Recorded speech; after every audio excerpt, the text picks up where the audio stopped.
Company के public होने के बाद मुझे 6 करोड़ की सैलरी मिली और मैं आर्थिक रूप से पूरी तरह स्वतंत्र हो गया। मैं घर गया और मजाक में अपने माता पिता से कहा कि मेरी नौकरी चली गई है और अब मैं कुछ समय उनके सहारे अपने होम टाउन में रहना चाहता हूँ। लेकिन मुझे बिल्कुल उम्मीद नहीं थी कि उसी दिन वे अपनी सारी संपत्ति मेरे छोटे भाई के नाम कर देंगे। उन्होंने यहाँ तक कह दिया कि अब वे उसी के साथ रहेंगे और मुझे अपना किराए का घर ढूंढ लेना चाहिए। मेरी गर्लफ्रेंड भी मुझसे ब्रेकअप करने आ गई। मैं मुस्कुराया और सबकी बातें आसानी से मान ली। जहां तक उन 6 करोड़ का सवाल था, मैंने उसका जिक्र तक नहीं किया। मैंने माँ से कहा, माँ, इस बार मैं अचानक इसलिए वापस आया क्योंकि कंपनी ने मुझे नौकरी से निकाल दिया। क्या मैं कुछ दिन यहाँ रह सकता हूँ? माता पिता के चेहरे पर हैरानी देखकर मैं हंसकर बताना चाहता था कि मैं मजाक कर रहा हूँ, लेकिन तभी मैंने देखा कि पिताजी माँ की बांह खींच रहे थे। दोनों ने जबरदस्ती मुस्कुराते हुए कहा, कोई बात नहीं बेटा, थोड़ा आराम करना भी अच्छा है। तुम पहले अपने कमरे में जाकर आराम करो, हमें थोड़ी देर में बाहर कुछ काम से जाना है। ये कहकर वे जल्दी से अपने कमरे में चले गए। मैंने सोचा वे सच में मेरी चिंता कर रहे होंगे। मैं दरवाजा खटखटाकर सच बताने ही वाला था कि तभी मैंने कमरे के अंदर पिताजी की आवाज सुनी। जुंगचान की नौकरी चली गई है। अगर वह घर पर रहेगा तो जरूर हम पर निर्भर होना चाहेगा। ये बिल्कुल नहीं चलेगा जब तक उसे हमारे परिवार की संपत्ति के बारे में पता नहीं है। जल्दी से सारा पैसा और प्रॉपर्टी छोटे बेटे के नाम कर देते हैं। माँ थोड़ी हिचकिचाई और बोली, लेकिन जो घर हमारे नाम पर है वह तो चिन्हन ने अपनी शादी के लिए खरीदा था। क्या ऐसा करना सही होगा? पिताजी चिंतित होकर बोले, नाम हमारे हैं तो घर भी हमारा हुआ। वह बड़े शहर में अच्छी नौकरी करता है। बड़े बेटे का छोटे भाई की मदद करना गलत थोड़ी है, और शादी का घर वह मेहनत करके दूसरा खरीद सकता है। फिर उन्होंने लंबी सांस लेकर कहा, मुझे बस डर है कि चिंचान को पक्षपात महसूस होगा। माँ बोली, पक्षपात कैसा? हम उसके माता पिता हैं, हमने उसे पाला है, और वैसे भी अब वह बेरोजगार है। अगर सब कुछ छोटे बेटे को दे दें तो ये भी उसी के लिए बचत ही होगी, वरना वह आलसी बन जाएगा, काम नहीं करेगा और सब उड़ा देगा। कुछ देर सोचने के बाद माँ ने आखिरकार हामी भर दी। ठीक है, मैं हाउ से भी बात करूंगी और उसे कहूंगी कि कुछ बेकार की बातें ना कर। मैं दरवाजे के बाहर खड़ा खुद पर व्यंग्य भरी मुस्कान लिए वापस अपने कमरे में लौट गया। मुझे बचपन से ही पता था कि मेरे माता पिता हमेशा जांगहो को ज्यादा पसंद करते थे, क्योंकि मुझे मेरी दादी ने पाला था, जबकि जांगहो उनके साथ बड़ा हुआ था। बचपन से वे हमेशा कहते थे, तुम बड़े भाई हो, बड़ा भाई पिता जैसा होता है। सही हो या गलत, तुम्हें हमेशा अपने छोटे भाई को प्राथमिकता देनी चाहिए। हम तुम्हारे लिए बहुत मेहनत करते हैं, सुबह से रात तक काम करते हैं, इसीलिए तुम्हें गांव में छोड़ना हमारी मजबूरी थी। तुम्हारा स्कूल भी वहीं था, इसलिए तुम्हें यहाँ लाना तुम्हारी पढ़ाई के लिए अच्छा नहीं होता। हमें अभी तुम्हारे छोटे भाई का भी ध्यान रखना है। मैंने हमेशा उनकी कठिनाइयों को समझा। कॉलेज के पहले साल से ही मैंने उनसे एक पैसा तक नहीं लिया। मैं पार्ट टाइम काम करके अपने छोटे भाई की फीस तक भरता था। ग्रेजुएशन के बाद मैंने लगभग 8 साल तक मेहनत की और आखिरकार अपने होम टाउन में 2 बेडरूम का फ्लैट खरीदा। मैं उसे अपनी गर्लफ्रेंड के साथ शादी के घर के रूप में इस्तेमाल करना चाहता था, लेकिन मेरे भाई ने कहा, मेरी फर्स्ट टाइम बायर एलिजिबिलिटी खराब मत करो, घर माँ पापा के नाम पर ले लो, क्या पता भविष्य में मुझे बीजिंग में घर खरीदने का मौका मिल जाए। मैंने सोचा परिवार में क्या फर्क पड़ता है, इसलिए मान गया। मुझे पता ही नहीं था कि वे लोग तभी से योजना बना रहे थे। असल में इस बार मैं घर सरप्राइज देने आया था। जिस कंपनी में मैंने निवेश किया था उसके पब्लिक होने के बाद मुझे 6 करोड़ से ज्यादा का डिविडेंड मिला था, और हर साल आगे भी मिलता रहेगा। मैं आर्थिक रूप से पूरी तरह स्वतंत्र हो चुका था। मैं सोच रहा था कि माता पिता के लिए एक बड़ा विला खरीदूंगा, छोटे भाई के लिए कुछ दुकानें और एक कार दिलाऊंगा, और हर साल उन्हें आरामदायक रिटायरमेंट के लिए लाखों रुपए दूंगा। मैं सोच रहा था कि पूरा परिवार साथ में घूमने जाए, कितना अच्छा होगा। इसलिए मैंने बस मजाक में कहा था कि पहले मैं उन्हीं के सहारे रहूंगा, ताकि उन्हें थोड़ा डराऊं और फिर बताऊं कि अब हमारा परिवार अमीर हो चुका है। मुझे बिल्कुल उम्मीद नहीं थी कि झटका मुझे ही लगेगा, लेकिन माता पिता की बातें सुनने के बाद भी मुझे विश्वास था कि मेरा छोटा भाई जांग हो ऐसा कभी स्वीकार नहीं करेगा। बचपन से मैंने उसे हमेशा सबसे अच्छी चीजें दी थी। असल में वह लगभग मेरी ही परवरिश में बड़ा हुआ था। हम दोनों के बीच बहुत अच्छा रिश्ता था। माता पिता चाहे कितने भी स्वार्थी क्यों ना हो, मुझे यकीन था कि वह उनकी बात से सहमत नहीं होगा। कुछ ही देर बाद मेरे माता पिता मेरे छोटे भाई से मिलने गए। माँ ने जाते जाते कहा, बेटा तुम इतने साल बाहर रहे हो, अब घर आए हो तो अच्छे से आराम करो। मैं और तुम्हारे पिताजी थोड़े काम से बाहर जा रहे हैं, रात के खाने में क्या खाना है मुझे मैसेज कर देना। मैंने सिर हिलाया, लेकिन अभी अभी उनकी बातें सुनने के बाद मेरा मन पूरी तरह टूट चुका था। मुझे यकीन ही नहीं हो रहा था कि मेरे अपने माता पिता मेरे खिलाफ ऐसी योजना बना रहे थे। जब वे मेरे भाई को लेकर बाहर निकले तो मैं चुपचाप उनके पीछे हो लिया। रास्ते में मेरे भाई की आवाज सुनाई दी, माँ इतनी जल्दी क्या है, और आप लोग मुझे हाउसिंग ब्यूरो क्यों ले जा रहे हैं? माँ जल्दी जल्दी फोन पर बात करती हुई बोली, मैं कह रही हूँ चलो तो चलो। पिताजी मेरे सामने आकर मुस्कुराए और बोले, तुम आराम करो, हम अभी आते हैं। मैंने भी मुस्कुराकर सिर हिला दिया, लेकिन बिना आवाज किए उनके पीछे निकल गया। जैसा मैंने सोचा था, वे सड़क किनारे मेरे भाई से मिले। मैं एक कोने में छिपकर उनकी बातें सुनने लगा। वे वही सब बातें दोबारा मेरे भाई को बता रहे थे। सब सुनने के बाद मेरे भाई ने गहरी भौहें सिकोड़ ली। माँ, पापा, ये सही नहीं है, आप लोग बड़े भैया के साथ ऐसा कैसे कर सकते हैं? माँ ने तुरंत उसकी बाह पकड़ ली। अरे तुम्हारा भाई अब काम नहीं कर रहा, बस घर पर पड़ा रहेगा, कौन जाने कितने दिन आराम करेगा।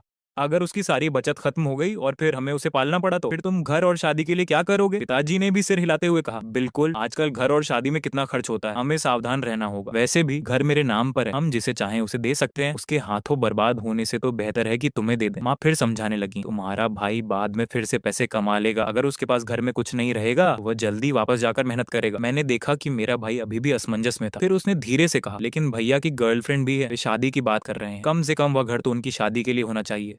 क्या आप वे भी मेरे नाम कर देंगे? माँ ने तुरंत जवाब दिया, अरे अब तुम्हारे भाई की नौकरी चली गई है, ऐसे आदमी के साथ कौन लड़की रहना चाहेगी? लेकिन तुम अलग हो, अगर तुम्हारे पास गांव में घर और पैसे नहीं होंगे तो तुम्हारे लिए शादी करना और मुश्किल हो जाएगा। मेरा भाई अभी भी झिझक रहा था, लेकिन अगर बड़े भैया को पता चल गया तो? पिताजी ने ठंडी हंसी के साथ कहा, तो क्या हुआ अगर उसे पता चल गया? हम इतने साल से उसके माता पिता हैं। तुम्हारा भाई बहुत आज्ञाकारी है, जो कहा जाता है वही करता है। बच्चों का माता पिता की सेवा करना तो स्वाभाविक है, और अगर उसे पता भी चल गया तो वह हमारी अच्छी नीयत समझ जाएगा, वह हमें दोष नहीं देगा। हम ये सब उसी की भलाई के लिए कर रहे हैं, ताकि वह जिंदगी में आगे बढ़े। माँ भी बोली, हाँ, आजकल के जवान लोग हमेशा आराम करना चाहते हैं। तुम्हारा भाई क्या जाने कि उसकी पढ़ाई के लिए हमने कितनी मेहनत की थी। अगर उसे पता चल भी गया तो वह कर क्या लेगा? क्या वह हमसे लड़ाई करेगा? अगर ऐसा करेगा तो वही गलत कहलाएगा। फिर पिताजी गुस्से में बोले, सच कहूँ तो अगर उस बूढ़े आदमी ने जबरदस्ती न की होती तो तुम्हारे बड़े भाई को बहुत पहले ही पढ़ाई छोड़ देनी चाहिए थी। गाँव के बच्चों को इतनी पढ़ाई की जरूरत ही क्या है? कौन सा लड़का ऐसा होता है जो किशोर उम्र से ही काम करके पैसे कमाना शुरू नहीं करता? अगर तुम्हारे दादाजी जिद न करते तो तुम्हारा बड़ा भाई बहुत पहले ही काम पर लग गया होता। माँ ने भी हामी भरी, हाँ, गांव के बच्चे जल्दी बड़े हो जाते हैं, बाहर काम करते हुए हमने कितनी मुश्किलें झेली हैं,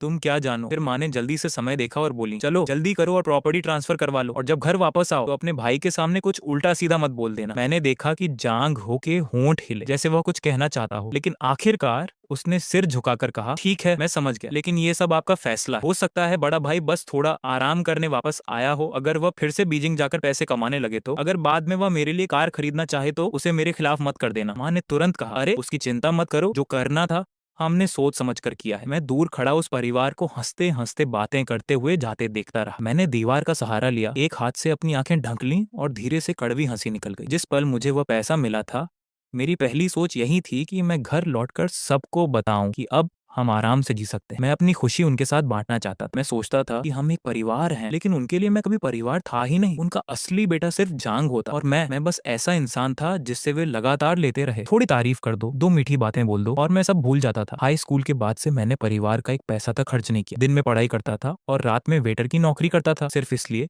क्योंकि मुझे डर था कि माँ पापा पर ज्यादा बोझ न पड़े। मैं हमेशा दूसरों के पुराने कपड़े पहनता था और ऐसे जूते जिनका साइज भी सही नहीं होता था, जबकि जांग हो के पास इतने नए कपड़े होते थे कि वह सब पहन भी नहीं पाता था। और हर बार मुझे यही कहा जाता था, जांग हो शहर में बड़ा हुआ है, उसे अच्छे जीवन की आदत है, तुम बड़े भाई हो, तुम्हें उसे समझना चाहिए और उसके लिए त्याग करना चाहिए। मैंने हमेशा उनकी बातें मानी। मुझे लगता था कि बड़ा भाई होने के नाते समझदार बनना मेरी जिम्मेदारी है। मैंने सोचा कि माता पिता मेरी परवाह नहीं करते क्योंकि मैं स्वतंत्र हूँ, लेकिन सच्चाई यह थी कि वे बस मुझ पर समय बर्बाद करना ही नहीं चाहते थे। असल में मैं नौकरी छोड़कर आप लोगों के सहारे रहूंगा, यह सिर्फ एक मजाक था। लेकिन उसी मजाक ने वह सच्चाई सामने ला दी जिसे मैं वर्षों से स्वीकार नहीं करना चाहता था। फिर भी अब समझ आने में देर नहीं हुई थी। कम से कम पैसा अभी भी मेरे अपने हाथ में था। उस शाम पूरा परिवार खाने की मेज पर बैठा था। वे सब एक दूसरे को इशारे कर रहे थे। फिर माँ ने सबसे पहले बात शुरू की, चैन चैन, तुमने इतने साल बाहर रहकर बहुत मेहनत की है, हमें पता है कि तुम घर आराम करने आए हो, लेकिन परिवार की हालत अभी बहुत खराब है। माँ ने लंबी सांस ली और आगे बोली, हमने पहले थोड़ा बिजनेस किया था, लेकिन सारा पैसा डूब गया और यह घर भी शायद अब हमसे छिन जाएगा। पिताजी ने बात आगे बढ़ाई, तुम्हारी माँ और मेरे पास अब पैसे नहीं बचे हैं, हमें तुम्हारे भाई के किराए वाले छोटे घर में जाना पड़ेगा, लेकिन वह जगह बहुत छोटी है, तो तुम कुछ दिनों में अपना सामान बांधकर कहीं और रहने का इंतजाम कर लो। उन्हें उम्मीद थी कि मैं हैरान होकर सवाल पूछूंगा। वे पहले से ही बहाने और कहानियां तैयार करके बैठे थे, लेकिन उनकी उम्मीद के उलट मैंने सिर्फ शांत होकर कहा, मैं समझ गया, मैं सामान बांधकर निकल जाऊंगा। अब मुझे फर्क नहीं पड़ता था कि वे मुझे कैसे धोखा देना चाहते हैं, क्योंकि अब मैं भी उन्हें यह बताने वाला नहीं था कि मेरे पास 6 करोड़ है। मैं पिछले 2 दिनों से अपना सामान समेट रहा था और जाने की तैयारी कर रहा था, तभी अचानक मेरी गर्लफ्रेंड मेरे होम टाउन में मेरे माता पिता से मिलने आ गई। घर की हालत बिखरी हुई थी, इसीलिए उसे देखकर सब चौंक गए। माँ जल्दी से बोली, अरे वान, तुम आ गई, घर थोड़ा बिखरा हुआ है, लिंगवान ने सिर हिलाया। पहले बैठो। कमरे को देखकर उसके चेहरे पर हल्की घृणा दिखाई दी और उसने एक पल के लिए अपनी नाक ढक ली। मैंने देखा कि मेरे माता पिता वहीं बैठे थे, इसीलिए मैं उसके सामने खुलकर बात नहीं कर सकता था। मैंने उत्सुकता से पूछा, वान तुम अचानक यहाँ क्यों आ गई? तुमने तो कल कहा था कि तुम्हें मुझसे कुछ बात करनी है। मैंने कहा था ना कि मैं 2 दिन में वापस आ जाऊंगा। तुम इतनी दूर यहाँ तक आ गई, मुझे लेने भी नहीं बुलाया। थक गई होगी। मेरी बात पूरी होने से पहले ही लिंगवान ने धीरे से बीच में रोक दिया। जांग, ये बात जरूरी है। फिर उसने मेरे माता पिता की तरफ देखा और मैं तुरंत समझ गया। मैं उसे सीधे अपने कमरे में ले गया और दरवाजा बंद कर दिया। वान वान, मैं तुम्हारे लिए पानी लाता हूँ। तभी उसने ठंडे स्वर में कहा, हम ब्रेकअप कर रहे हैं। उसके शब्द सुनकर मैं कुछ पल के लिए जड़ हो गया। मैंने अविश्वास से उसकी ओर मुड़कर देखा। वान, इतना अचानक क्यों? मेरे पास तुम्हें बताने के लिए एक अच्छी खबर भी है। लेकिन उसने दृढ़ आवाज में दोबारा कहा। मैंने कहा ना, हम ब्रेकअप कर रहे हैं। मैंने गहरी सांस ली और उसके पास बैठ गया। मेरे अंदर अजीब सी बेबसी भर गई थी। मैं लिंगवान से एक दोस्त के जरिए मिला था। वह भी मेरी तरह एक आउटसाइडर थी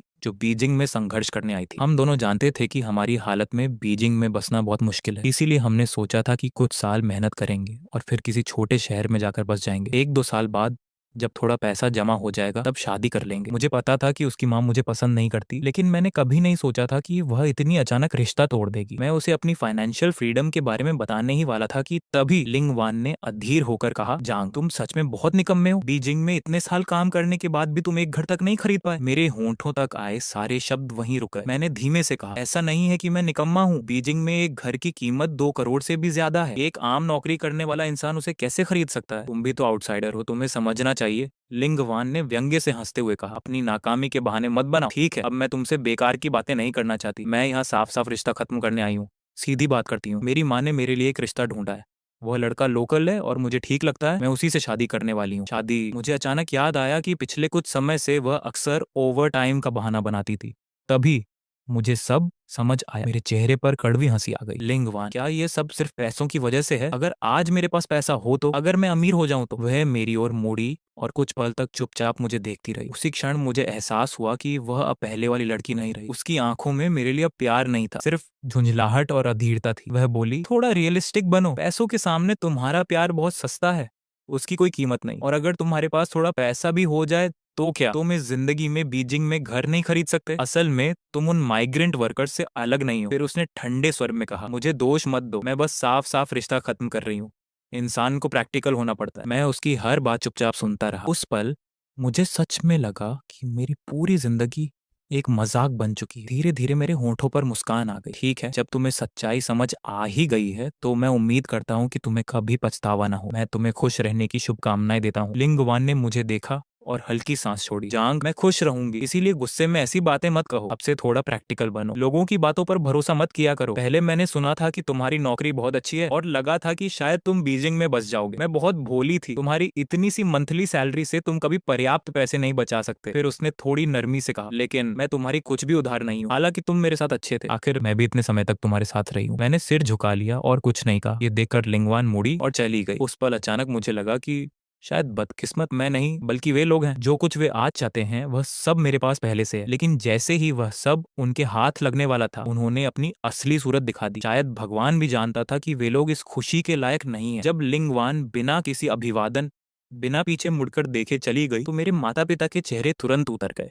ये कैसी लड़की है, जरा भी तमीज नहीं है इसमें। हमारे लिए खाना बनाना तो दूर, हमें देखना तक जरूरी नहीं समझती। ऐसी औरत से शादी नहीं करनी चाहिए, समझे? उससे शादी करना हमारे परिवार के लिए बदकिस्मती होगी। मैंने शांत स्वर में कहा, मैं उससे शादी नहीं करूंगा, हमारा ब्रेकअप हो चुका है। यह सुनकर मेरे माता पिता ने एक दूसरे की तरफ देखा। माँ ने लंबी सांस लेकर कहा, देखा, अब तुम्हारे पास नौकरी भी नहीं है, इसलिए औरतें भी तुम्हें नीचा समझने लगी हैं। ठीक है, अब जल्दी से वापस झिंगशी जाओ और कोई अच्छी नौकरी ढूंढो। हमें बुढ़ापे में सहारे की जरूरत पड़ेगी और तुम्हारे भाई को भी कार्ड चाहिए। अगर तुम मेहनत नहीं करोगे तो क्या चाहते हो कि हम बुढ़ापे में दुख झेलें? मैं अब उनसे और कुछ कहना नहीं चाहता था। मैंने बस चुपचाप सिर हिला दिया। सामान पैक करके मैं वापस झिंगशी चला जाऊंगा। यह सुनकर मेरे माता पिता और भी खुश हो गए। तुम अभी जवान हो, पुराने घर में पड़े रहने से क्या फायदा, बाहर जाकर मेहनत करना ही बेहतर है। उनकी बात सुनकर मेरे अंदर ठंडी हंसी उठी, क्योंकि यही बातें उन्होंने कभी मेरे छोटे भाई से नहीं कही थी। उसे तो हमेशा यही कहा जाता था, बाहर जाकर क्या करोगे, घर पर ही रहो, हम तुम्हारे लिए नौकरी, कार और घर का इंतजाम कर देंगे। तुम्हारा बड़ा भाई हर महीने तुम्हें पैसे भेजेगा। और सच में मैं हर महीने उसे अच्छी खासी रकम भेजता भी था। ये सोचकर मेरे होंठों पर ठंडी मुस्कान आ गई। चिंता मत करो, अब मेरी तरफ से तुम्हें एक पैसा भी नहीं मिलेगा। मैं वापस जिंगशी लौट आया। कंपनी जाकर मैंने अपना काम दूसरों को सौंप दिया और इस्तीफा दे दिया। कंपनी मुझे रोकना चाहती थी, इसीलिए उन्होंने मुझे पार्ट टाइम सलाहकार की तरह कभी कभी मदद करने का प्रस्ताव दिया। मैंने मान लिया। हम कुछ लोग जो अब आर्थिक रूप से स्वतंत्र हो चुके थे,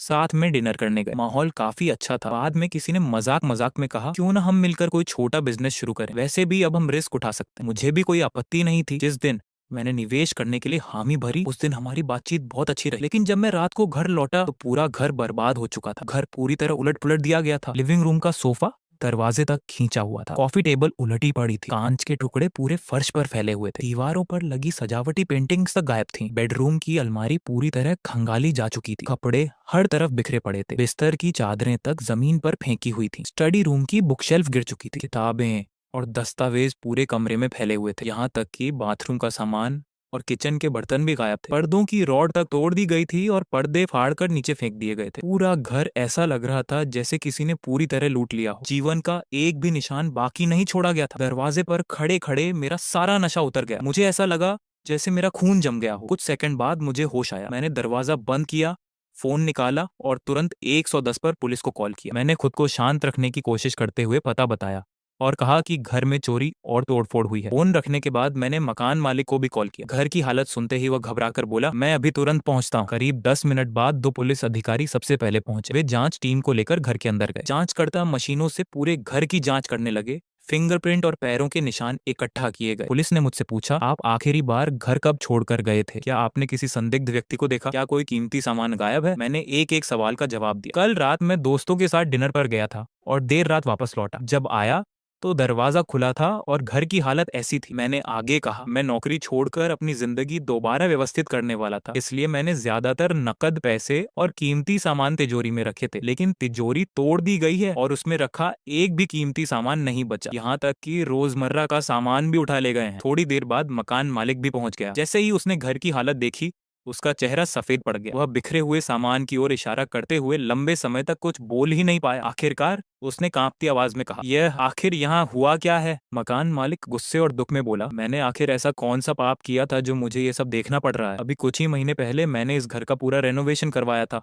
और तुम्हें किराए पर दिया था। मैंने तुरंत माफी मांगी, मैं नुकसान की भरपाई कर दूंगा। तब जाकर उसका चेहरा थोड़ा नरम पड़ा। वह एक तरफ खड़ा होकर पुलिस की जांच में सहयोग करने लगा। करीब आधे घंटे तक पुलिस ने दरवाजे के हैंडल, कॉफी टेबल और कई जगहों से सबूत इकट्ठा किया। कमरों में बहुत कुछ नहीं मिला, लेकिन कुछ संदिग्ध फिंगरप्रिंट्स जरूर मिले। पुलिस अधिकारियों ने कहा कि वे बिल्डिंग की सीसीटीवी फुटेज चेक करेंगे और जल्द से जल्द संदिग्धों की पहचान करने की कोशिश करेंगे। उन्होंने मुझे चोरी हुए सामान की सूची देने को कहा और फिर चले गए। पुलिस के जाने के बाद मैं और मकान मालिक मिलकर घर थोड़ा समेटने लगे। हर तरफ फैली बर्बादी को देखकर मकान मालिक टूटे हुए कांच उठाते हुए लगातार शिकायत कर रहा था। मैंने जिंदगी में कभी ऐसा मामला नहीं देखा। मेरा मन भी घुट रहा था। मुझे हमेशा लग रहा था कि कुछ अजीब है। मैंने कभी किसी का इतना बुरा नहीं किया था कि कोई सिर्फ बदले के लिए मेरे घर को पूरी तरह खाली कर दे। यहाँ तक कि अलमारियों में रखी रोजमर्रा की चीजें भी उठा ले जाना सच में बेहद अजीब था। अगली सुबह पुलिस स्टेशन से एक अधिकारी का फोन आया। उसने बताया, हमने बिल्डिंग की सीसीटीवी फुटेज देख ली है। कल दोपहर एक आदमी और 2 महिलाएं आपकी चाबी से घर में दाखिल हुए थे।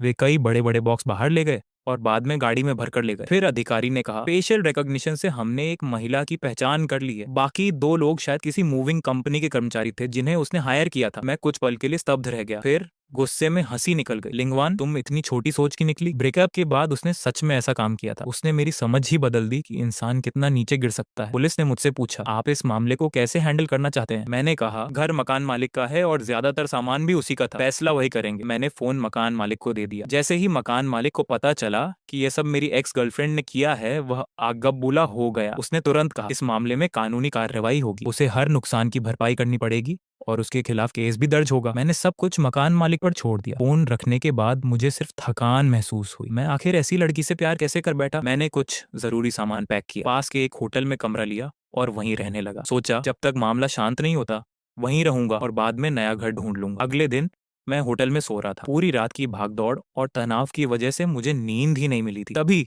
अचानक मेरा फोन लगातार बजने लगा। शांत कमरे में रिंगटोन बहुत तेज और चुभने वाली लग रही थी। मैंने आंखें बंद रखते हुए फोन उठाया और भारी आवाज में पूछा, कौन? दूसरी तरफ से लिंगवान की हिस्टेरिकल चीख सुनाई दी, जुचान, क्या तुम पैसों के लिए इतने बेताब हो गए हो? तुमने सच में पुलिस बुला ली? उसकी तेज और चीखती हुई आवाजें सुनकर मेरी भौहें सिकुड़ गईं। ऐसा लग रहा था जैसे कांच पर नाखून रगड़े जा रहे हो। मैंने तुरंत फोन थोड़ा दूर कर लिया, स्क्रीन पर देखा, सच में लिंगवान का ही नंबर था। मेरे अंदर का गुस्सा तुरंत भड़क उठा। मैंने ठंडी हंसी के साथ कहा, लिंगवान, मुझे सच में शक है कि तुम्हारे पास दिमाग है भी या नहीं। यह घर मकान मालिक का है और अंदर रखा ज्यादातर सामान भी उसी का था। तुमने अपनी मनमानी करके पूरे घर का कबाड़ा बना दिया। बेशक उन्होंने पुलिस बुला ली। मैं बिस्तर से टिककर बैठ गया। मेरी आवाज बर्फ जैसी ठंडी थी और उसमें गहरा व्यंग्य भरा था। मुझे उसकी हरकत अब बेहद हास्यास्पद लग रही थी। लेकिन लिंगवान चीखते हुए बोली, क्या मतलब मकान मालिक का? वो सारी चीजें मेरी थी जब मैं तुम्हारे साथ रहती थी। मैंने खुद वो लिस्ट बनाई थी।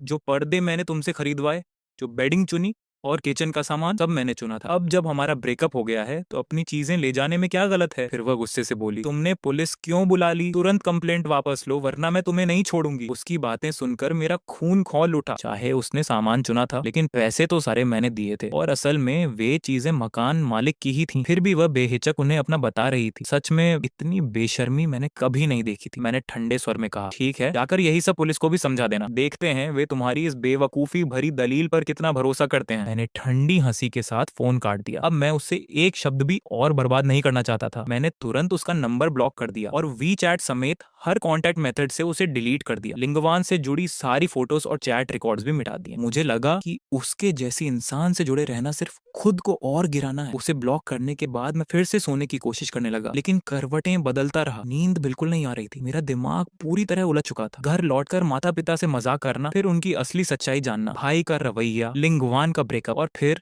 घर का खाली हो जाना, सब कुछ मेरे दिमाग में किसी फिल्म की तरह बार बार चल रहा था। मुझे महसूस हुआ कि इंसान कितना बेरहम हो सकता है। जिसे लोग परिवार और प्यार कहते हैं, वह फायदा और पैसे के सामने कितना कमजोर पड़ जाता है। थोड़ी देर बाद मुझे अपनी तबीयत भी खराब लगने लगी। इन दिनों तनाव की वजह से मैं लगातार परेशान था। खाने पीने और सोने का कोई समय नहीं रहा था। पेट में भी दर्द रहने लगा था। मेरे पास और कोई काम नहीं था, इसलिए मैंने सोचा कि एक फुल बॉडी चेकअप करवा ही लेता हूँ। मैं उठा, तैयार हुआ और टैक्सी लेकर बीजिंग के एक बड़े अस्पताल पहुंच गया। वहां मैंने चेकअप डिपार्टमेंट में रजिस्ट्रेशन कराया और पूरे शरीर की जांच करवाई। रिपोर्ट आने में 3 दिन लगने वाले थे। इन 3 दिनों में मैं मकान मालिक वाले मामले को भी निपटाता रहा। साथ ही दोस्तों के साथ नई कंपनी शुरू करने की बातें भी चलती रहीं, क्योंकि मकान मालिक के एक घर की CCTV फुटेज मौजूद थी। लिंगवान समझ गई कि गलती उसी की थी। आखिरकार उसने मकान मालिक को 20,000 युआन मुआवजे के तौर पर दी।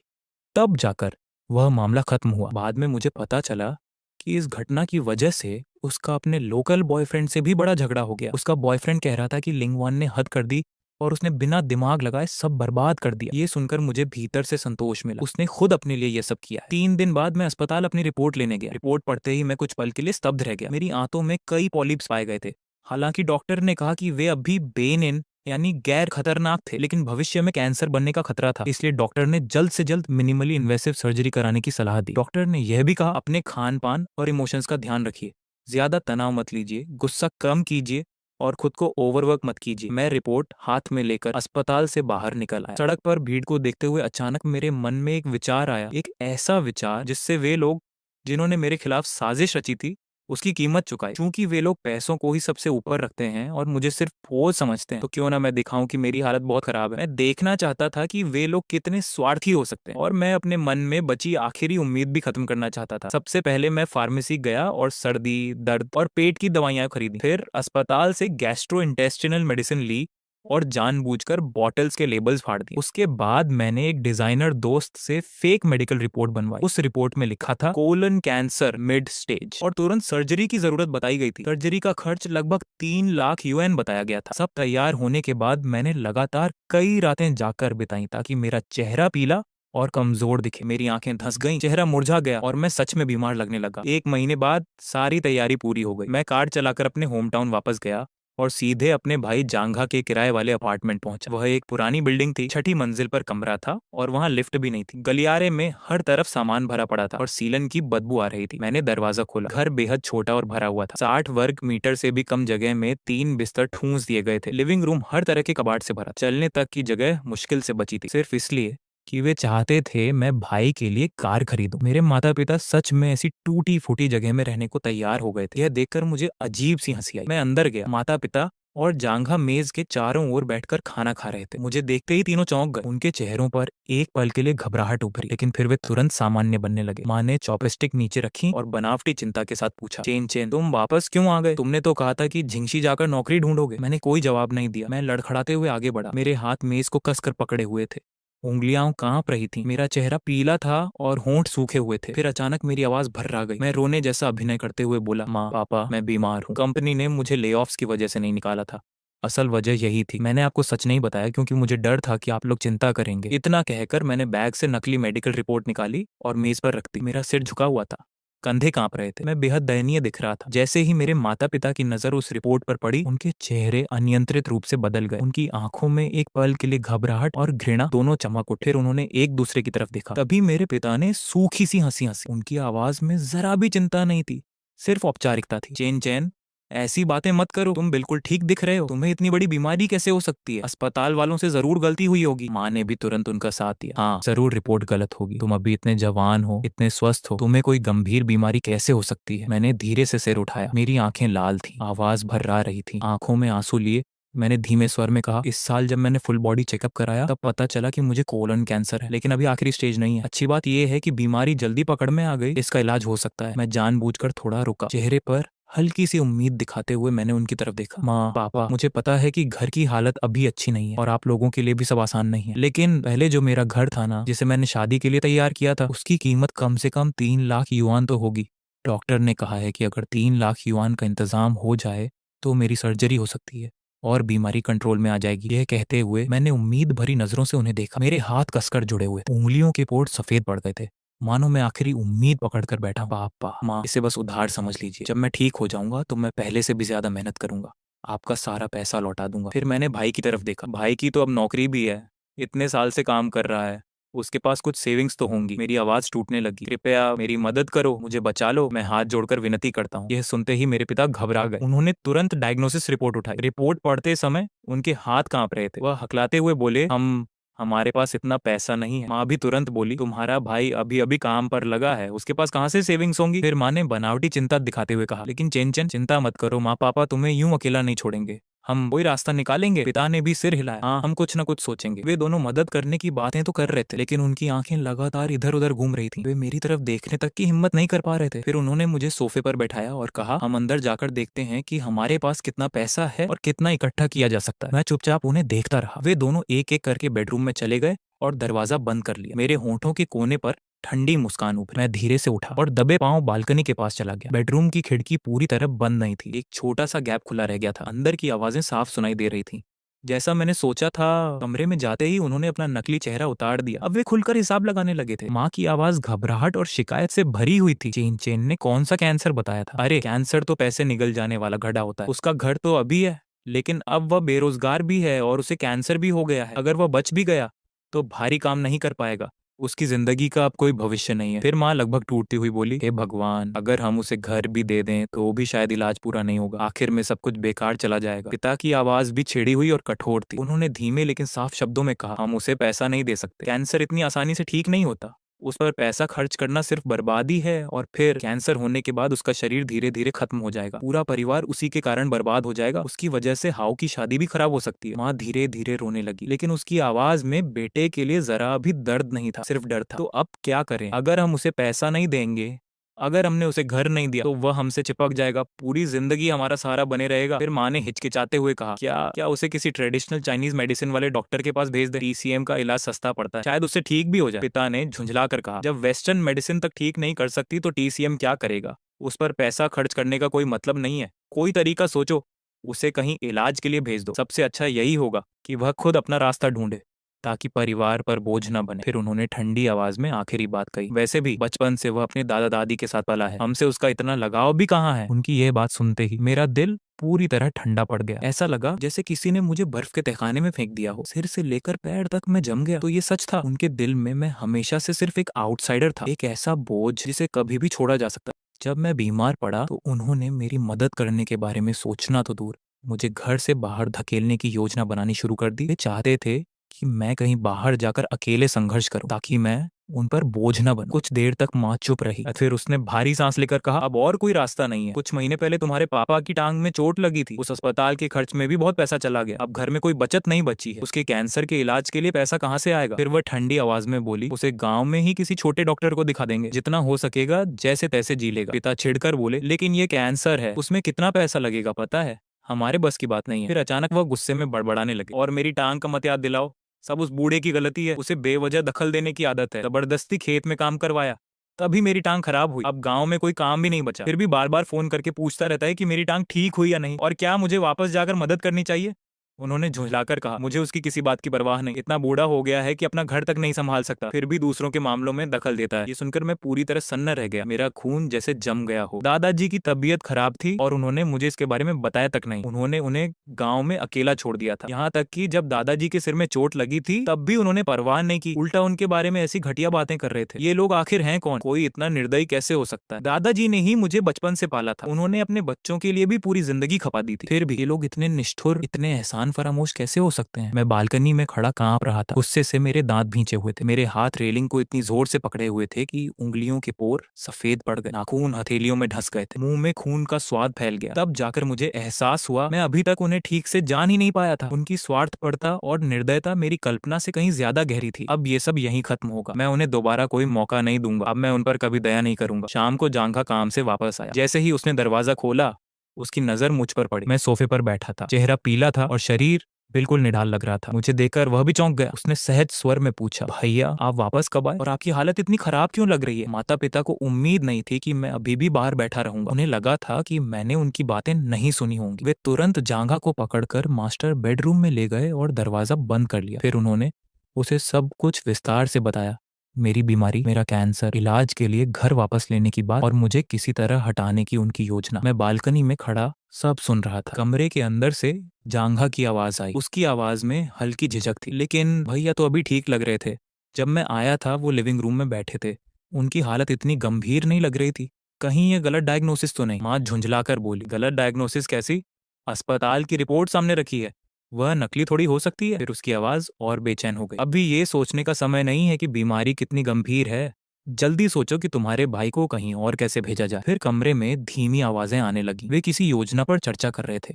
उन्होंने कहा कि कुछ जगहों पर टूर ग्रुप्स के नाम पर लोगों को बाहर भेजा जाता है, लेकिन असल में वहां पहुंचने के बाद उन्हें बंदी बना लिया जाता है, उनसे जबरदस्ती काम करवाया जाता है या स्कैम्स करवाए जाते हैं। अगर वे मना करें तो उन्हें पीटा जाता है। एक बार वहां पहुंचने के बाद वापस लौटना लगभग नामुमकिन होता है। फिर मेरे पिता की आवाज आई, बिल्कुल सही, अब जब तुम्हारे भाई को कैंसर है तो उसे खुद भी लगेगा कि उसकी जिंदगी खत्म हो चुकी है। माँ ने तुरंत बात आगे बढ़ाई, हम उससे कहेंगे कि उत्तरी या म्यांमार में एक बहुत मशहूर बूढ़ा डॉक्टर है जो कैंसर ठीक करता है, कहेंगे कि उसने बहुत लोगों को बचाया है, फिर किसी टूर के बहाने उसे वहां भेज देंगे। एक बार वह चला गया तो कभी वापस नहीं आ पाएगा, तब आखिरकार हम इस बोझ से छुटकारा पा लेंगे। पिता ने ठंडी आवाज में कहा, उसका कैंसर ही हमें बर्बाद कर देगा। कमरे के अंदर अचानक सन्नाटा छा गया, शायद तीनों एक दूसरे को देखकर फायदे नुकसान सोच रहे थे। कुछ मिनट बाद पिता ने अंतिम फैसला सुनाया, ठीक है, तय रहा, हम कहेंगे कि हम उसे मन बदलने और इलाज करवाने के लिए भेज रहे हैं। तुम किसी कॉन्टैक्ट का इंतजाम करो और उसका नाम लिखवा दो, लेकिन सब कुछ बहुत साफ सुथरे तरीके से होना चाहिए, उसे जरा भी शक नहीं होना चाहिए। इसके बाद कमरे से धीमी धीमी कदमों की आवाजें आने लगी। वे शायद पूरी योजना तय कर रहे थे। मैं बालकनी में चुपचाप खड़ा सब सुनता रहा, लेकिन अब मेरे दिल में कोई भावना नहीं बची थी, ना गुस्सा ना दुख, बस एक अंतहीन बर्फ जैसी ठंडक। वे लोग मुझे इतना बड़ा बोझ समझने लगे थे कि मुझे उत्तरी म्यांमार भेजकर धोखे से गायब कर देना चाहते थे। अब वे मेरे परिवार नहीं रहे थे, वे सिर्फ ऐसे लोग थे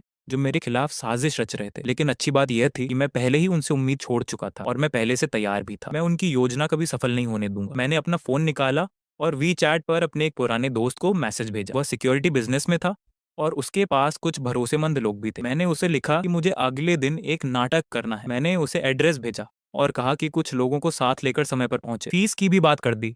उसने तुरंत जवाब दिया, कोई दिक्कत नहीं, हम कल सुबह समय पर पहुंच जाएंगे। मैसेज भेजने के बाद मैंने फोन रख दिया और वापस सोफे पर बैठ गया। मेरे चेहरे पर अब भी वही बीमार, टूटा हुआ और असहाय स्वभाव था। मैं इंतजार करने लगा कि वे लोग बाहर आए और देखें कि अब वे कौन सा नया नाटक करेंगे। अगली सुबह सूरज निकलने से पहले ही उनका अभिनय शुरू हो गया। सबसे पहले जांघा मेरे पास आया। उसके चेहरे पर अपराध बोध और बेबसी का नकली भाव था। उसने लंबी सांस ली, मेरे कंधे पर हाथ रखा और बोला, भैया मुझे बहुत अफसोस है, कल मैंने कंपनी में अपने सभी कोलीग्स से बात की लेकिन कोई भी पैसे उधार देने को तैयार नहीं हुआ। सब लोग बस सैलरी पर जीने वाले आम लोग हैं, किसी के पास ज्यादा सेविंग्स नहीं है। फिर उसने दुखी चेहरा बनाकर कहा, हमें थोड़ा समय दो, हम और रिश्तेदारों और दोस्तों से कोशिश करेंगे। घर में अब सच में बहुत कम पैसा बचा है। ये कहते कहते उसकी आंखें जानबूझकर लाल हो गईं। उसने जबरदस्ती कुछ आंसू भी निकाल ली। वह बेहद पछताया हुआ दिखने का अभिनय कर रहा था। फिर मेरे पिता आगे आए। उनके चेहरे पर पछतावे और दर्द का दिखावटी भाव था। उन्होंने अपनी छाती पीटते हुए कहा, चेन चेन, सब मेरी गलती है। मैं तुम्हारे लिए कुछ पैसा कमाने के चक्कर में छोटा बिजनेस शुरू करने चला गया, लेकिन सब बर्बाद हो गया। पूरी फैमिली सेविंग्स खत्म हो गई। उन्होंने चारों तरफ कमरे की ओर इशारा किया। अब घर की हालत इतनी खराब है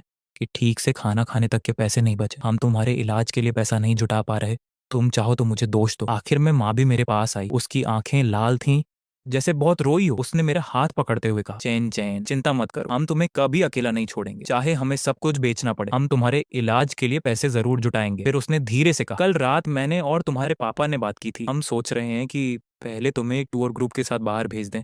इन दिनों बीमारी की वजह से तुम्हारा मन बहुत खराब रहता होगा। थोड़ा घूम लोगे तो मन भी हल्का हो जाएगा और स्वास्थ्य के लिए भी अच्छा रहेगा। वह मुस्कुराने का अभिनय करते हुए बोली, जब तुम वापस आ जाओगे तब हम तुम्हें बड़े अस्पताल में ले जाएंगे, चाहे जितना भी खर्च हो, हम तुम्हारा इलाज करवाएंगे। तीनों एक के बाद एक ऐसा अभिनय कर रहे थे मानो कोई इमोशनल ड्रामा चल रहा हो। आंसू, दर्द, पछतावा, चिंता, सब कुछ इतना सच्चा दिख रहा था कि अगर कोई असली बात न जानता हो तो शायद सच में भावुक हो जाता। लेकिन मैं उनकी असली योजना पहले ही सुन चुका था। उनके नकली चेहरे देखकर अब मुझे सिर्फ घिन महसूस हो रही। मैंने कुछ नहीं कहा, बस सिर झुकाए बैठा रहा, ऐसे अभिनय करते हुए जैसे मैं पूरी तरह टूट चुका हूँ और निराशा में डूबा हूँ। मैं चाहता था कि वे लोग सचमुच यह मान लें कि मैं उनकी बातों में आ गया हूँ। तभी अचानक बाहर से जोर जोर से चिल्लाने की आवाज आने लगी। कोई दरवाजे को पूरी ताकत से पीट रहा था और चीख रहा था, जुनान, चंग चेन, बाहर निकल। ये मत सोच कि गांव भाग आने से कर्ज खत्म हो जाएगा। तू दुनिया के किसी कोने में भी छिप जाए, हम तुझे ढूंढ लेंगे। अभी दरवाजा खोल। इसके बाद दरवाजे पर लगातार जोरदार धमाके होने लगे। दरवाजा इतनी जोर से कांप रहा था मानो अगले ही पल टूट जाएगा। माँ,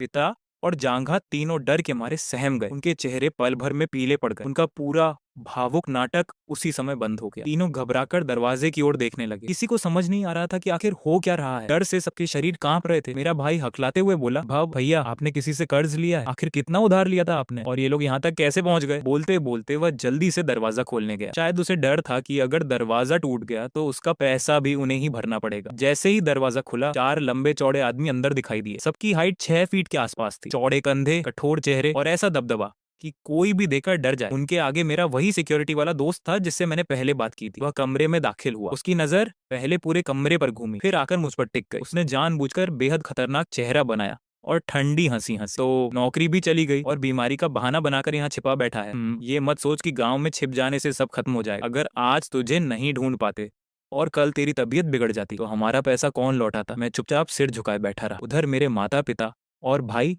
इन चारों गुंडानुमा आदमियों को देखकर पूरी तरह डर गए थे। माँ कांपती आवाज में चिल्लाई, हम पुलिस बुलाएंगे। तुम लोग हो कौन? अभी यहाँ से निकल जाओ। मेरा दोस्त धीरे से अपनी उंगलियां चटकाते हुए सोफे पर बैठ गया। फिर उसने डरावनी मुस्कान के साथ कहा, हाँ हाँ, बुलाओ पुलिस, जल्दी बुलाओ। मैं भी देखना चाहता हूँ कि पुलिस आकर क्या करेगी। उसने टेबल पर जोर से हाथ मारा। जंग चैन हमसे पूरे 10 लाख उधार लेकर बैठा है। हमारे पास सबूत भी है। कर्ज तो पुलिस भी मानती है। ये कहते हुए उसने जेब से एक दस्तावेज निकाला और टेबल पर पटक दिया। 10 लाख का आंकड़ा देखते ही माँ, पिता और जांघा तीनों के पैरों तले जमीन खिसक गई। तीनों लड़खड़ाकर पीछे हट गए, सिर्फ टेबल पकड़कर ही खड़े रह पाए। माँ कांपती उंगली से मेरी तरफ इशारा करते हुए चीखी, नालायक बेटे, तूने इतना बड़ा कर्ज कैसे ले लिया? क्या तू पागल हो गया है? क्या तू हमें मारना चाहता है? हमने आखिर तुझे कैसे पाल लिया? पिता भी गुस्से से दहाड़ पड़े, बेवकूफ लड़के, तू बाहर क्या क्या करता फिर रहा था जो इतना कर्ज चढ़ गया? अब हम कैसे झेंगे? पिछले जन्म में कौन सा पाप किया था जो तुझ जैसा बेटा मिला? जांघा भी मुझे घृणा से देखने लगा। भैया, आप तो मुसीबत बन गए हैं। 10 लाख, हमारा परिवार कई जन्मों में भी इतना पैसा नहीं कमा सकता। क्या आप हमें बर्बाद करना चाहते हैं? मैंने डर और बेबसी का अभिनय करते हुए कांपती आवाज में कहा, मैंने जानबूझकर नहीं किया। कुछ पैसे राजधानी में घर की डाउन पेमेंट में लगा दिए थे और कुछ अपनी गर्लफ्रेंड खर्च हो गए। फिर घर का डील टूट गया, नौकरी भी चली गई और मैं इस कर्ज में फंस गया। मेरे पास कोई और रास्ता नहीं था। पिता का चेहरा गुस्से से विकृत हो गया। उन्होंने हाथ उठाकर मुझे धक्का देने की कोशिश की, लेकिन मेरा दोस्त तुरंत आगे आ गया और मुझे बचाते हुए बोल रहा है, अरे हमें पता है कि वह बीमार है। अगर तुमने इसे हाथ लगाया और इसकी तबीयत बिगड़ गई तो उसका जिम्मेदार कौन होगा? पिता उसका डरावना चेहरा देखकर वहीं जम गए। उनका उठा हुआ हाथ हवा में ही रुक गया। मेरा दोस्त फिर माँ पिता की तरफ मुड़ा और तिरस्कार से बोला, मैं कोई तमाशा नहीं चाहता। कर्ज चुकाना हर इंसान की जिम्मेदारी है। हमने पता कर लिया है। इसके नाम पर यहाँ एक घर है, वही घर हमें दे दो। 10 लाख का हिसाब बराबर। उसके बाद मामला खत्म, वरना उसने कमरे में चारों तरफ नजर दौड़ाई और हंस पड़ा। हम रोज यहाँ आएंगे, तुम लोगों को चैन से जीने नहीं देंगे। कमरे में मौजूद चारों लंबे चौड़े आदमियों को देखकर पिता इतने डर गए कि उनकी आवाज कांपने लगी। उन्होंने जल्दी जल्दी हाथ हिलाते हुए कहा, ना नहीं, हमारे पास कोई पैसा नहीं है और वो घर उसका नहीं है, वो हमारा है, उसका उससे कोई लेना देना नहीं, हम वो तुम्हें नहीं दे सकते। मेरा दोस्त ठंडी हंसी हंसा। फिर उसने पहले से तैयार किया हुआ माता पिता से संबंध विच्छेद प्रमाण पत्र टेबल पर पटक दिया। उसने एक एक शब्द साफ बोलते हुए कहा, ठीक है, अगर घर नहीं देना चाहते तो इस पर साइन कर दो। इसमें लिखा है कि आज से जंग चेन से तुम्हारा कोई रिश्ता नहीं रहेगा, उसकी जिंदगी और उसके हालात से तुम्हारा कोई संबंध नहीं होगा। फिर हम तुम्हारे बेटे को अपने साथ ले जाएंगे। वह हल्का सा झुका और डरावनी मुस्कान के साथ बोला, बाकी उससे पैसा कैसे निकलवाना है वो हम जानेंगे। बीमार है तो क्या, पैसा निकलवाने के तरीके हमेशा होते हैं। ये सुनते ही मेरे माता पिता और भाई की आंखें चमक उठ, जैसे डूबते इंसान को सहारा मिल गया हो। उनके चेहरों पर राहत और खुशी साफ दिखाई दे रही थी। उन्होंने बिना एक पल गंवाए वो एग्रीमेंट उठा लिया, जल्दी जल्दी अपने नाम साइन किए और फिंगरप्रिंट भी लगा दिए। उनके चेहरे पर जरा सा भी दुख नहीं था, सिर्फ एक भावना थी, आखिरकार इस बोझ से छुटकारा मिल गया। साइन करते ही उन्होंने वह कागज तुरंत मेरे दोस्त को पकड़ा दिया, मानो देर हो जाने का डर हो। पिता ने तो जल्दी से यह भी कह दिया, इसे अब भी ले जाओ, अब इसका हमसे कोई संबंध नहीं है, कोई रिश्ता नहीं। 12, भविष्य में उसके बारे में किसी भी बात के लिए हमारे पास मत आना, मेरे पिता ने जल्दी से कहा। माँ ने भी तुरंत हामी भरी, हाँ हाँ, हमने तो उससे बहुत पहले ही रिश्ता तोड़ लिया था, अब उसका हमसे कोई लेना देना नहीं है, तुम लोग बस उसे यहाँ से ले जाओ। जांघा ने भी राहत भरे चेहरे के साथ हाथ हिलाया, बस जल्दी जाओ, हमें और परेशान मत करो। मेरा दोस्त उस रिश्ता तोड़ने वाले सर्टिफिकेट को हाथ में पकड़े खड़ा था। उसने दांत भींचे और गुस्से से कहा, मैंने आज तक तुम लोगों जैसा परिवार नहीं देखा। तुम्हारा खुद का बेटा बीमार है और तुम उसकी मदद करने की बजाय चाहते हो कि उसके साथ कुछ बुरा हो जाए। उसने ठंडी हंसी हंसी, ठीक है, मैं इसे अपने साथ ले जा रहा हूँ, लेकिन बाद में पछताना मत। मैंने आखिरी बार उन तीनों को देखा, उनके चेहरों पर सिर्फ अधीरता और राहत थी। मेरे लिए ना दुख, न चिंता, न प्यार। उसी पल मेरे दिल में बची आखिरी उम्मीद भी खत्म हो गई। मैंने बिना पीछे देखे उस घिनौनी इमारत से बाहर कदम रख दिया। मैं डोंग और उसके लोगों के साथ कार में बैठ गया। जैसे ही कार आगे बढ़ी, माहौल तुरंत हल्का हो गया। डोंग ने गुस्से में खिड़की नीचे की ओर बोला, भाई तुम्हारा परिवार तो हद से भी ज्यादा खराब निकला, सच में दिमाग घूम गया मेरा। ये परिवार नहीं है, अजनबियों से भी बदतर है। उसने मेरी तरफ देखकर कहा, अच्छा हुआ सब खत्म हो गया, अब रिश्ता पूरी तरह खत्म कर दो, कम से कम अब तुम्हें दोबारा उनसे नहीं जूझना पड़ेगा। बाकी लोग भी सहमति में सिर हिलाने लगे। वे कह रहे थे कि उन्होंने आज तक इतने स्वार्थी और निर्दयी माँ बाप और भाई नहीं देखे। मैंने कृतज्ञता से सबका हाथ पकड़ा, फिर बैग से पैसे निकालकर हर आदमी को 2000 दे। सबने पहले मना किया, अरे रहने दो, दोस्ती में क्या पैसे लेना, लेकिन मैंने जबरदस्ती उन्हें पैसे पकड़ा दिए। उनके जाने के बाद मैं एक पल भी नहीं रुका। मैंने स्टीयरिंग कसकर पकड़ा और सीधे दादाजी के गांव की ओर निकल पड़ा। मेरे हाथ में वही रिश्ता खत्म करने वाला सर्टिफिकेट था। गाड़ी तेज रफ्तार से सड़क पर दौड़ रही थी। उस समय मेरे दिमाग में सिर्फ एक ही बात थी, मुझे दादाजी को ढूंढना है और उन्हें शहर ले जाकर इलाज करवाना है। गाँव की सड़कें बेहद खराब थी, हर तरफ गड्ढे ही गड्ढे थे। करीब 2 घंटे की ड्राइव के बाद मैं दादाजी के पुराने घर पहुंचा। मैंने दरवाजा खोला, आंगन में घास उगी हुई थी, लग रहा था जैसे लंबे समय से किसी ने साफ सफाई नहीं की। दादाजी आंगन में एक छोटे स्टूल पर बैठे धूप सेंक रहे थे। उनके सफेद बाल बिखरे हुए थे, कमर झुक चुकी थी और उनका पैर मोटी पट्टियों में लिपटा हुआ था। पट्टी कुछ काली पड़ चुकी थी, लग रहा था कि घाव में इन्फेक्शन हो गया है। मुझे देखते ही वे कुछ पल के लिए जड़ हो गए, फिर बड़ी मुश्किल से उठने की कोशिश करते हुए बोले, चेन तू अचानक वापस कैसे आ गया। वे मुझे पानी देने के लिए उठने लगे। मैं तुरंत आगे बढ़ा और उन्हें सहारा दिया। उनकी कमजोर हालत और सूजी हुई पट्टी देखकर मेरी आंखें भर आईं। गले में कुछ अटक सा गया, मैं कुछ बोल ही नहीं पाया। दादाजी ने ही मुझे बचपन से पाला, उन्होंने हमेशा मुझे सबसे ज्यादा प्यार दिया और आज उनकी यही हालत हो गई थी। उनके अपने बेटे और बहू ने उन्हें गांव में अकेला छोड़ दिया था, कोई उनकी देखभाल करने वाला भी नहीं था। मैंने उन्हें धीरे से बैठाया और भर्राई आवाज में पूछा, दादाजी पैर का क्या हुआ, आप अस्पताल क्यों नहीं गए। मैंने धीरे से उनके पैर को छुआ। दादाजी दर्द से हल्का सा सिहर गए, लेकिन फिर भी मुस्कुराकर बोले, कुछ नहीं हुआ, बस गिर गया था, थोड़ा आराम कर लूंगा तो ठीक हो जाएगा, अस्पताल जाकर पैसे बर्बाद करने की क्या जरूरत है। फिर उन्होंने धीमे स्वर में कहा, बच्चों की जिंदगी भी आसान नहीं है, मैं उन्हें और परेशान नहीं करना चाहता था। उनकी बातें सुनकर मेरा दिल और टूट गया। इतनी हालत खराब होने के बाद भी वे उन्हीं लोगों के बारे में सोच रहे थे और उधर वे लोग एक बार भी उनकी चिंता नहीं कर रहे थे, बल्कि चाहते थे कि उन्हें यूं ही अकेला छोड़ दिया जाए। मैं अपने आंसू रोक नहीं पाया। मैंने दादाजी का हाथ कसकर पकड़ लिया। दादाजी मुझे माफ कर दीजिए, मैं बहुत देर से आया, मैंने आपको इतना दुख सहने दिया। मेरी आवाज कांप रही थी, लेकिन अब से ऐसा नहीं होगा। अब मैं आपको कभी तकलीफ नहीं होने दूंगा। मैं आपको अभी बीजिंग ले जा रहा हूँ, सबसे अच्छे अस्पताल में इलाज करवाऊंगा। इसके बाद मैंने बिना कुछ कहे दादाजी का सामान पैक किया, उन्हें सहारा देकर कार में बैठाया और सीधे बीजिंग के लिए निकल पड़ा। रास्ते भर दादाजी बार बार पूछते रहे, क्या हुआ है, कुछ परेशानी हुई क्या। मैंने मुस्कुराने की कोशिश की और धीरे से कहा, कुछ नहीं दादाजी, बस आपकी बहुत याद आ रही थी, सोचा आपको कुछ दिनों के लिए बीजिंग ले चलूं, आपके साथ थोड़ा समय बिताऊं। बीजिंग पहुंचते ही मैं दादाजी को सीधे उसी बड़े अस्पताल ले गया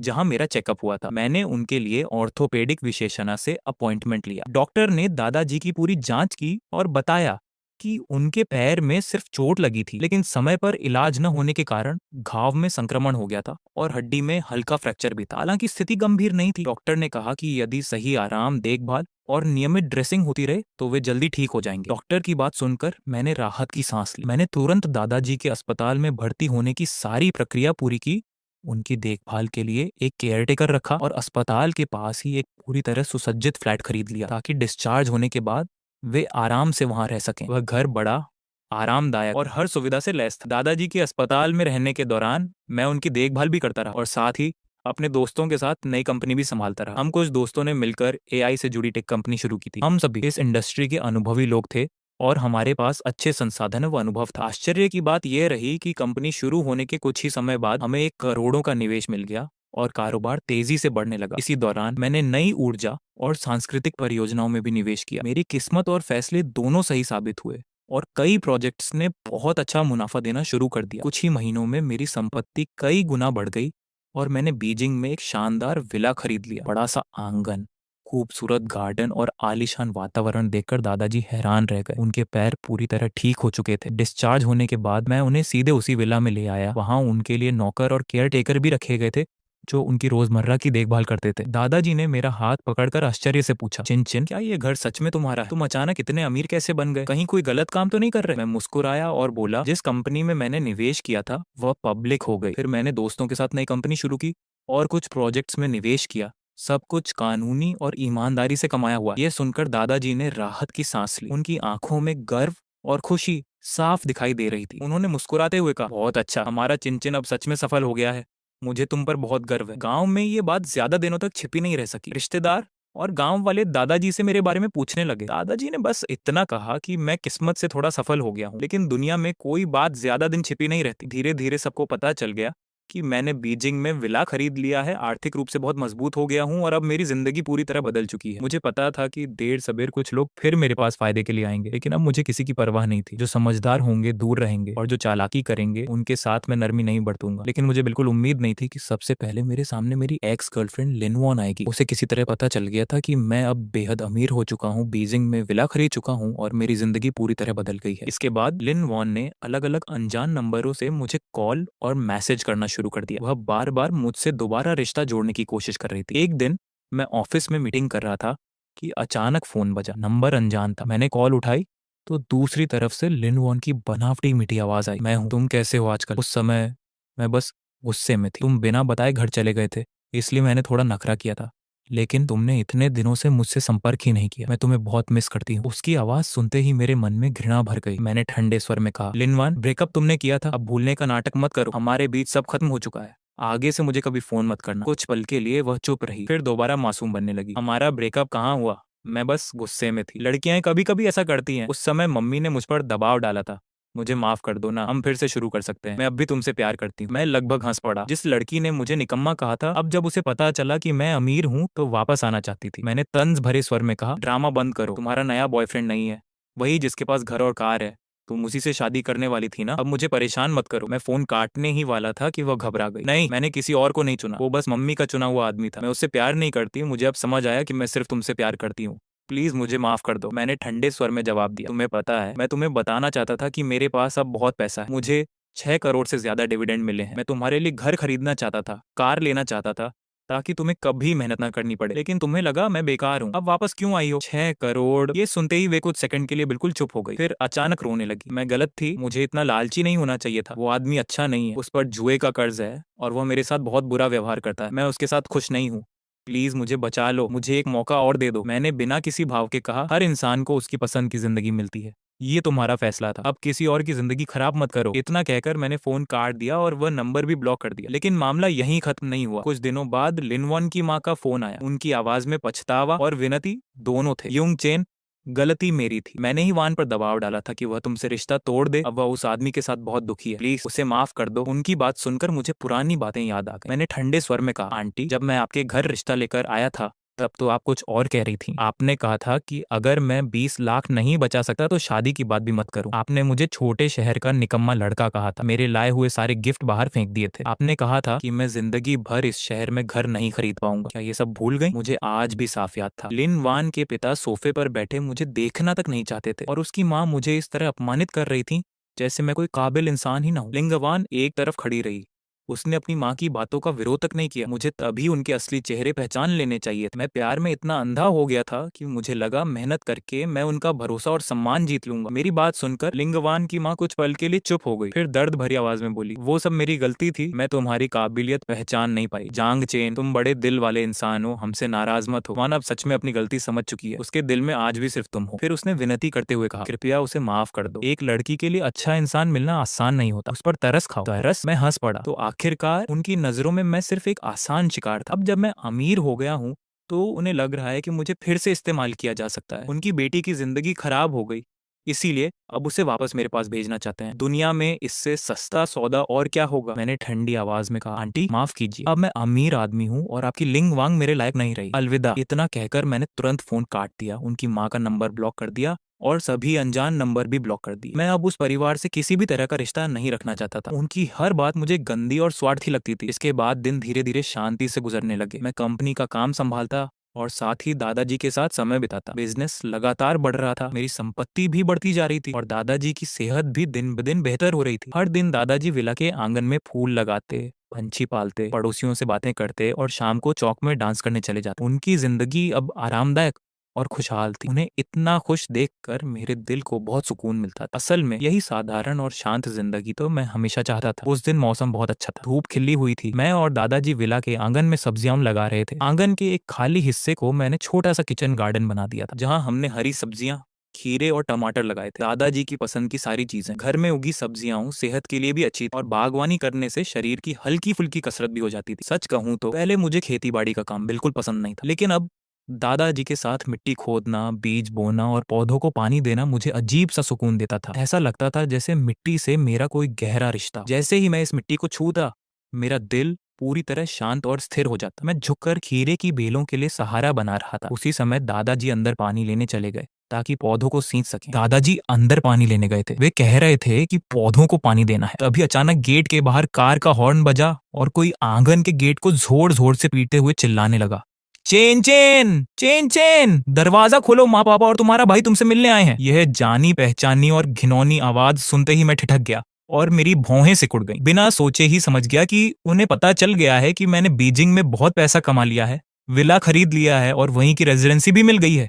इसीलिए वे खास तौर पर फायदा उठाने चले आए थे। सच में उनकी बेशर्मी की कोई सीमा नहीं थी। मैं खड़ा हुआ, हाथों से मिट्टी झाड़ी, आंगन के गेट तक गया और दरवाजा खोल दिया। दरवाजे पर मेरे माँ बाप और भाई जंघा खड़े थे। सबने नए कपड़े पहन रखे थे और हाथों में सस्ते फल और दूध के पैकेट थे। मुझे देखते ही तीनों ने चापलूसी भरी मुस्कान दे दी। सबसे पहले जंघा बोला और बोलते ही उसने नाराजगी भरे लहजे में मुझे उल्टा दोष देना शुरू कर दिया। भैया, हमें धोखा देकर मजा आया? अपने ही परिवार के साथ चालें चल रहे थे। देखो, अब तो बीजिंग में तुम्हारा इतना बड़ा विला है, इतना बड़ा आंगन, इतना सुंदर घर, और फिर भी तुमने माँ पापा और मुझे अंदर बैठने तक नहीं बुलाया। माँ पापा तुम्हारी वजह से कितने परेशान थे। जैसे ही उन्हें पता चला कि तुम बीजिंग में सफल हो गए हो, वे रातों रात यहाँ चले आए। रास्ता इतना खराब था कि दोनों पूरी तरह थक गए हैं। जंगा का वह हक जताने वाला रवैया देखकर मुझे हैरानी हुई, जैसे कुछ हुआ ही ना हो, जैसे पहले की सारी साजिशें और मुझे उत्तरी म्यांमार भेजने की योजना कभी बनी ही ना हो। मैंने हाथ साफ किए और ठंडी नजर से उसकी ओर देखा। जंगा, भूल गए क्या? तुम लोगों ने तो पहले ही मुझसे रिश्ता तोड़ लिया था। उस कागज पर तुमने खुद साइन किए थे